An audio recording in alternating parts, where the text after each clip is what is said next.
Well, call it the business of influencing, or better yet, the creative economy is what we are exploring this evening. And as you're content creators, so I'm also trying to just make my content. It's a funny page on social media. All right, I see Bri is here. Bri, shout outs. Karibu sana. Tuliambua kidogo gari sijui ilikuwa imefanya nini, but you're here.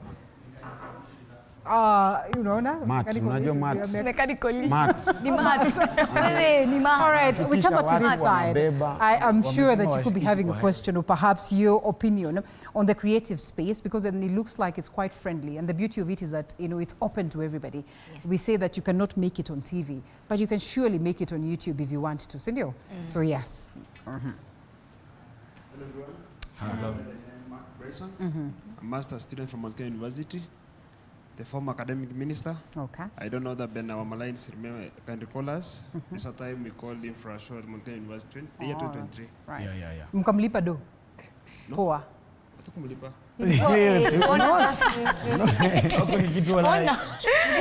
Okay, so okay, at least we gave him, I think, an opportunity, for example, to grow. Yeah. That's a good exposure. All right, proceed. But again, I've had my colleagues here, they are trying to complain about, most of them are here politicians. Okay. And that's why the content creators. How does this thing revolve around about the content creation and the politicians?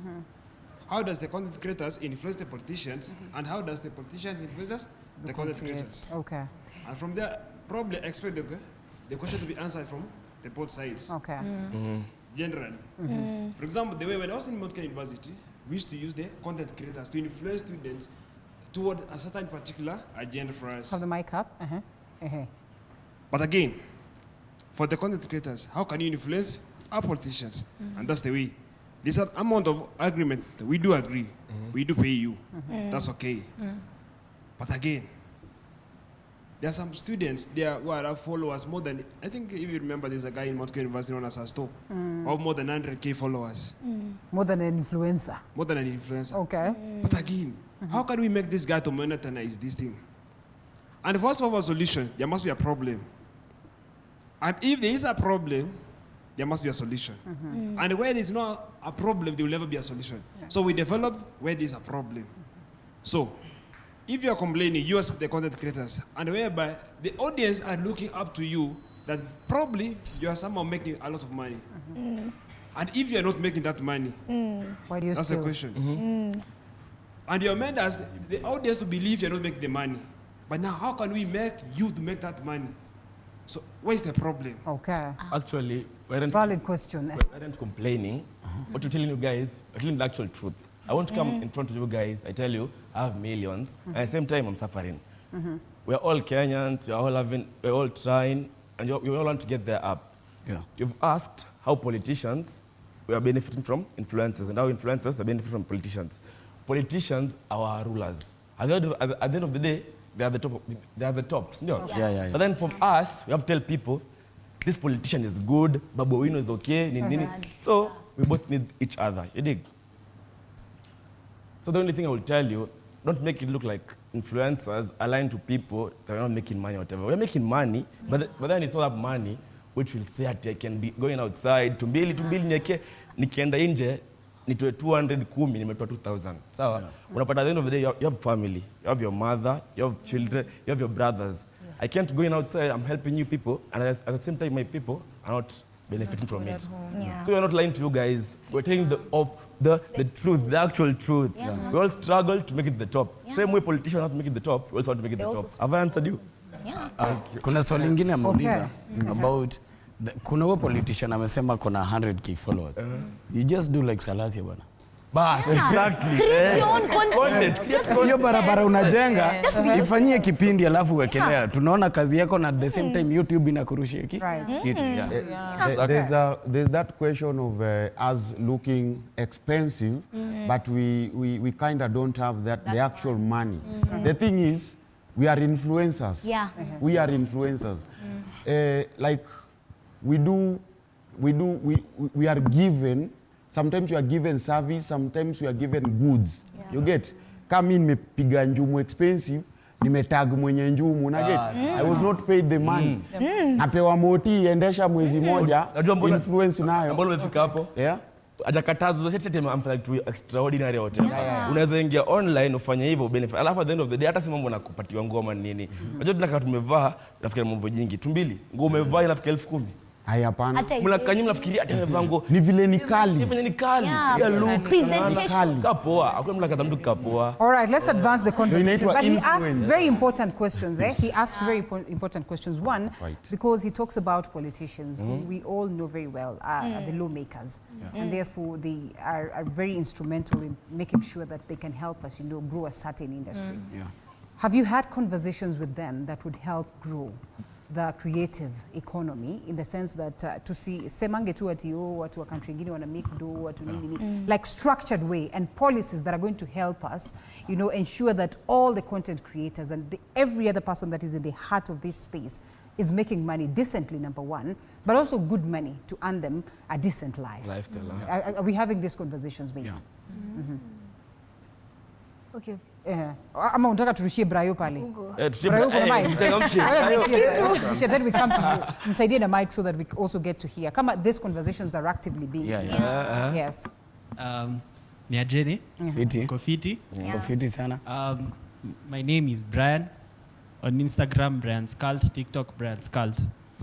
So basically what I'll say is that, people when they see us influencers, they tend to think that to make it, ukiona tu mtu ako na followers ako juu, unadhani make it, unacheki.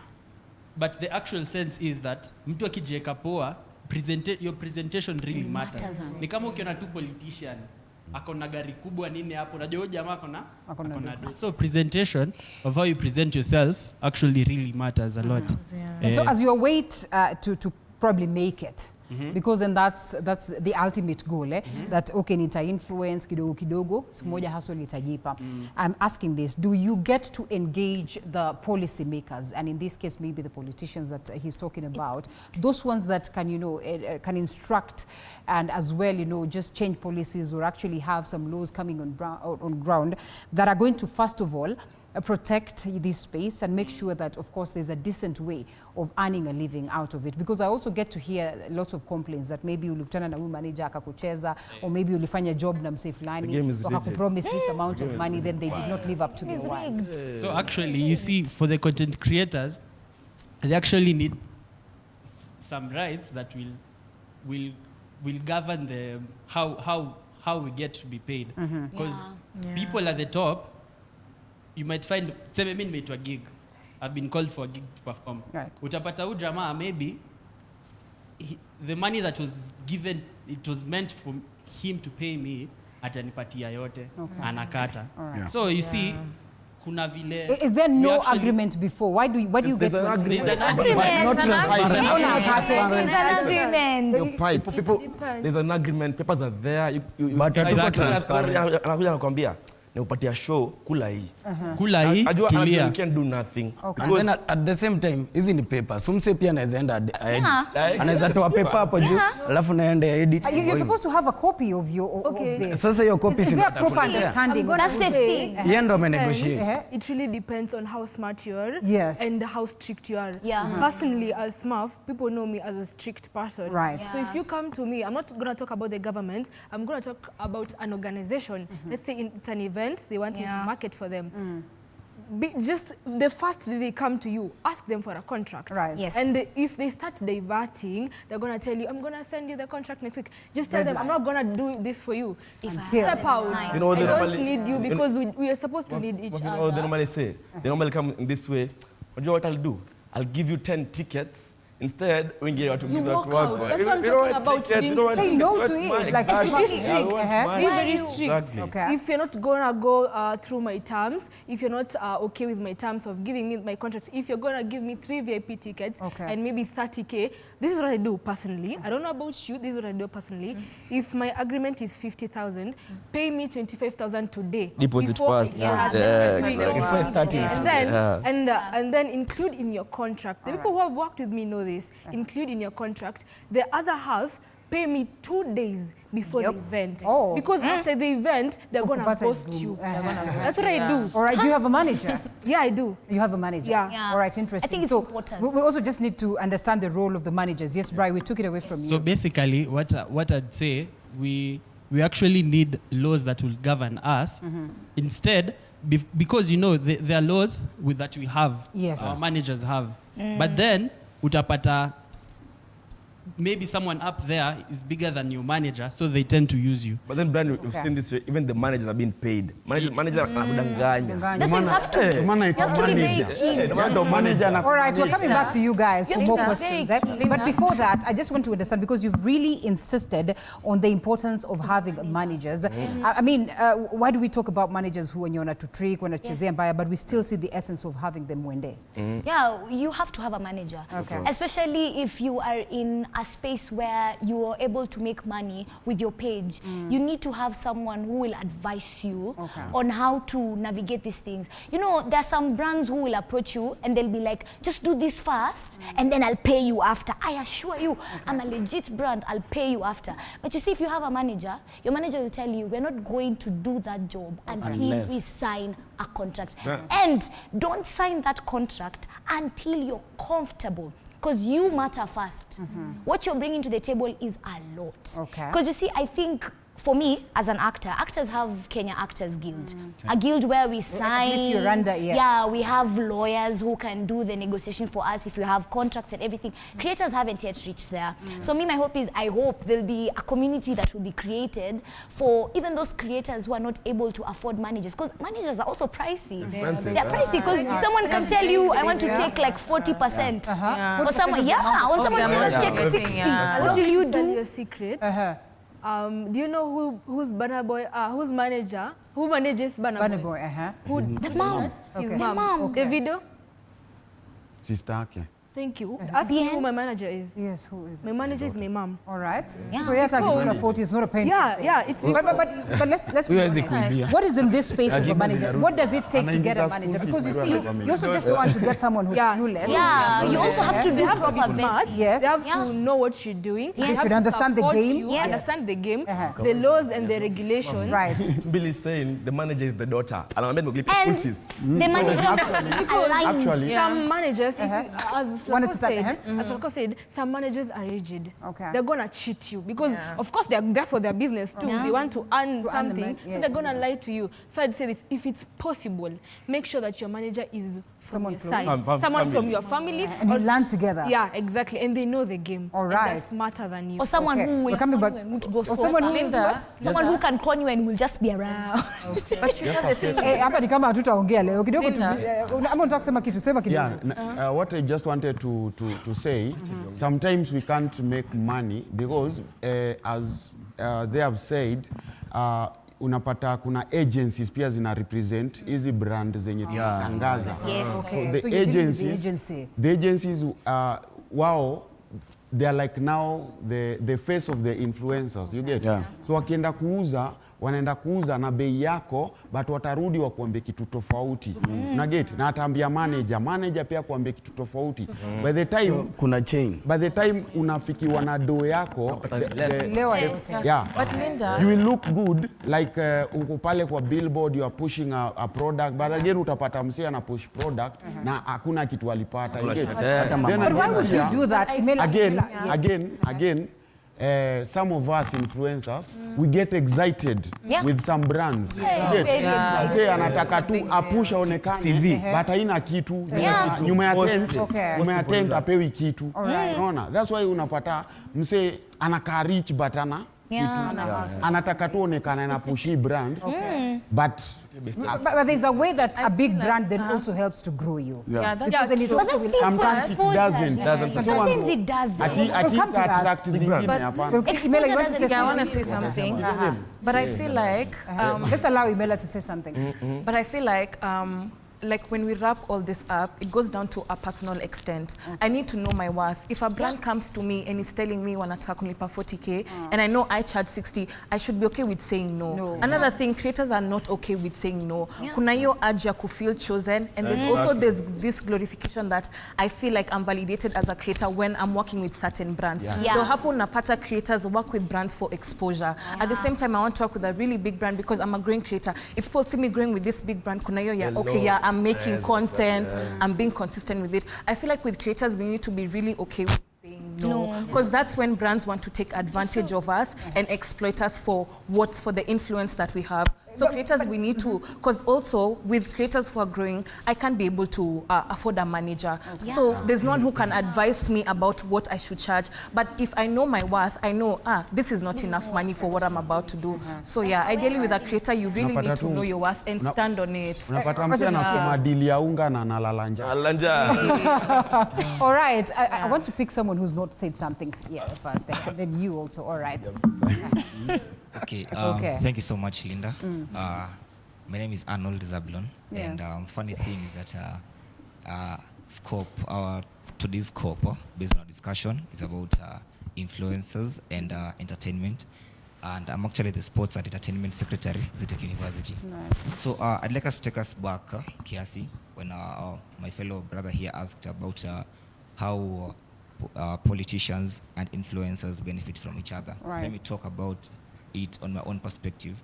As I was vying, I think the influencers in front here can attest that your biggest fan base are us, youths. Yes.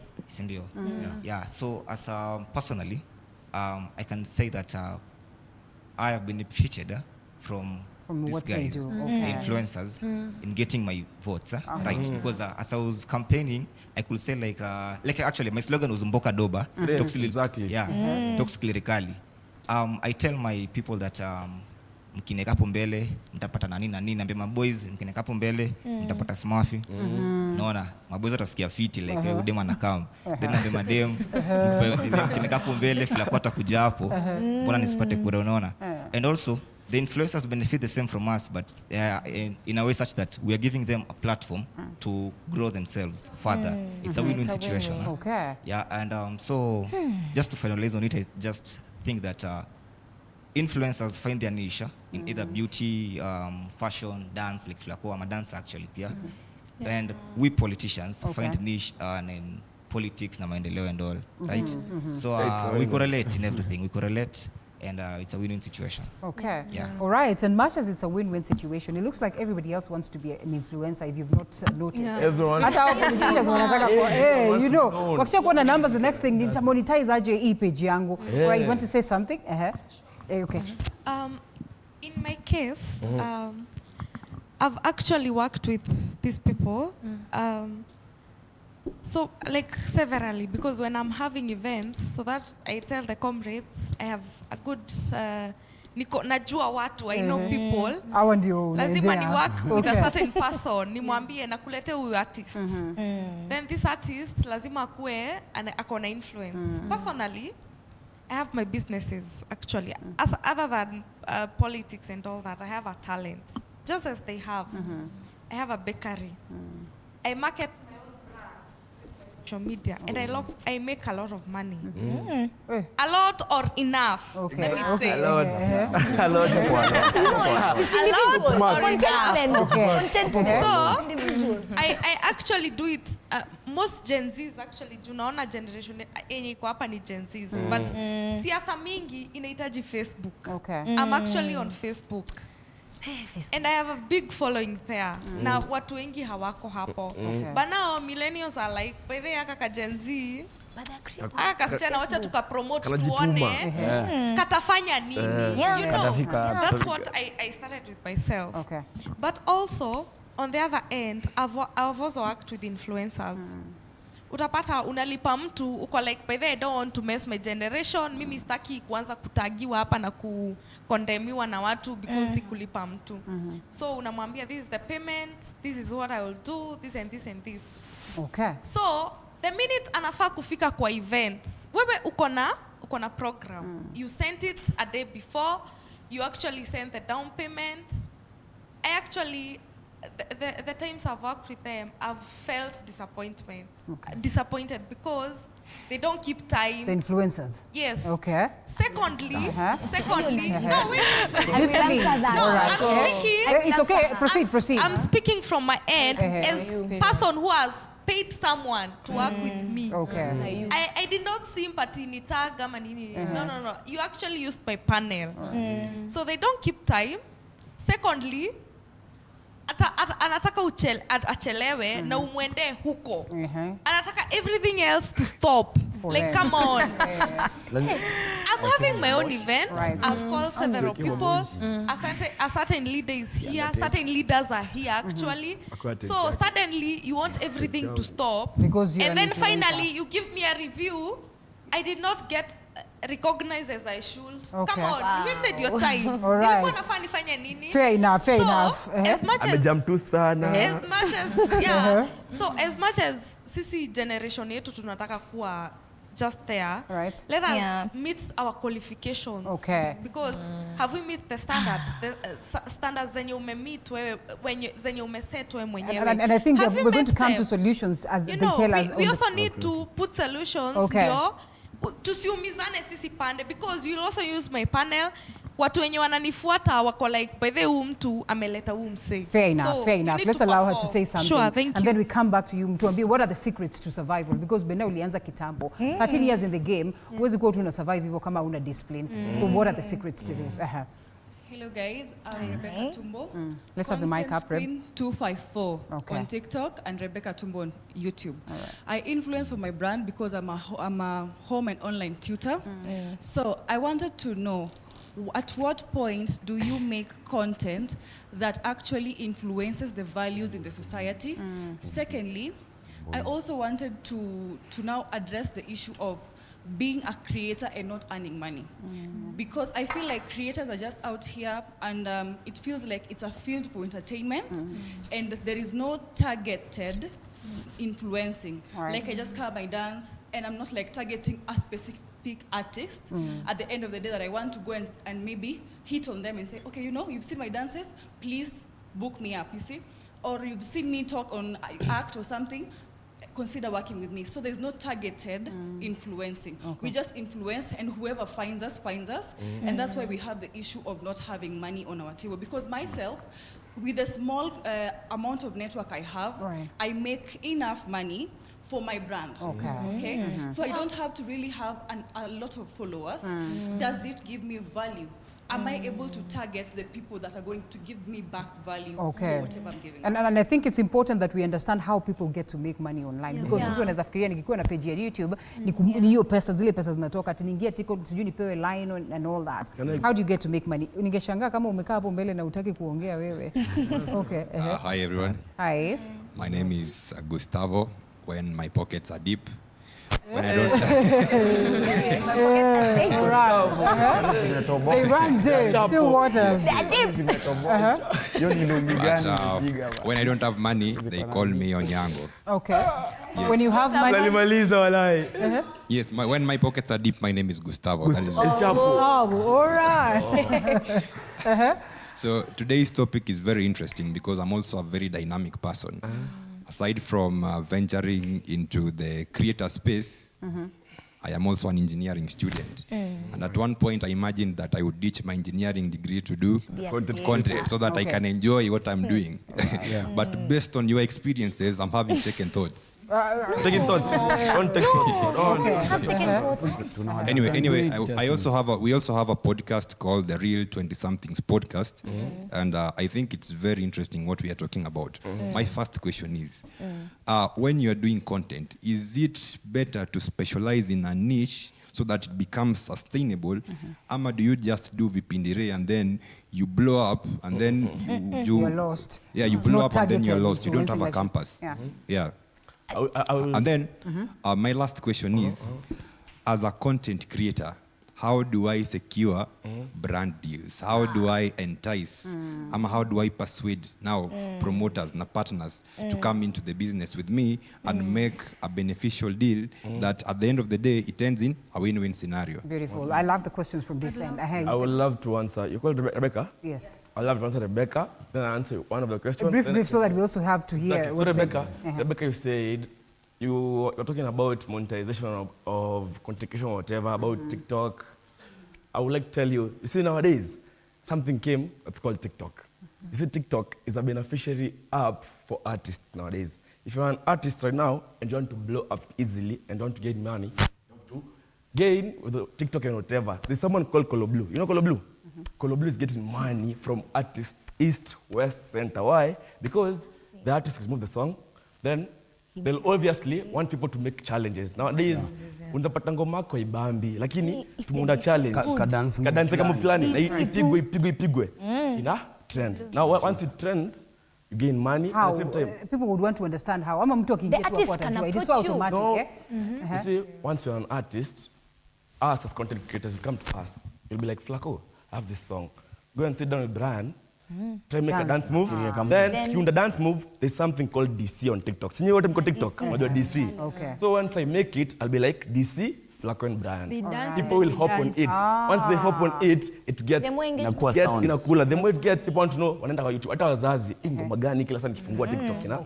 So that's how once they open YouTube, they get views. And at the end of the day, you have to pay us as an artist. Okay. We benefit both of us. All right. Have I answered you on that? Targeting, Exactly. influencing. Yeah. Okay. So yeah, maybe I can answer. We take a break. All right, allow us to take a short break. Okay. A quick short break. Aye. We pay some bills also. Yeah. Yeah.